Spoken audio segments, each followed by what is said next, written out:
শুধু দর্শক বিন্দু, আপনারা অনেকে জানেন মরিচ একটা লাভবান আবাদ। তো দেখতে পাচ্ছেন লাভবান আবাদ। তো যে নার্সারি থেকে এই মরিচের চারাগুলো দেওয়া হয়েছিল, আসলে এটা হচ্ছে যে বগুড়ার কিং বলে দেওয়া হয়েছিল।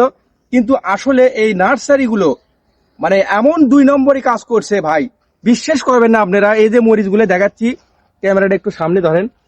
এই যে দেখেন, এই যে চিকন একবারে পিনে মরিচ, একেবারে চিকন মরিচ দেখতে পাচ্ছেন ভাই। এই মরিচ বিক্রি করে আমার মনে হয় না এই কৃষক টাকা তুলতে পারবি। এই একটা জমিতে এই কৃষকের খরচ হয়েছে 20,000 টাকার মতো।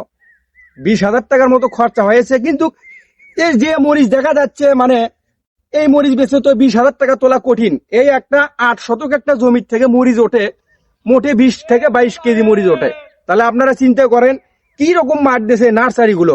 এই নার্সারির প্রতি আইনগত ব্যবস্থা নেওয়া দরকার। তো আমাদের বগুড়ার শাহজাহানপুরের কৃষি অফিসারের কাছে আমি দৃষ্টি আকর্ষণ করে বলছি যে এই রকম নার্সারি আলা যেন আর এই রকম মানে 2 নম্বরই কাজ যেন না করতে পারে, এবং আপনারা যেন একটু আইনগত ব্যবস্থা নেন তাদের প্রতি।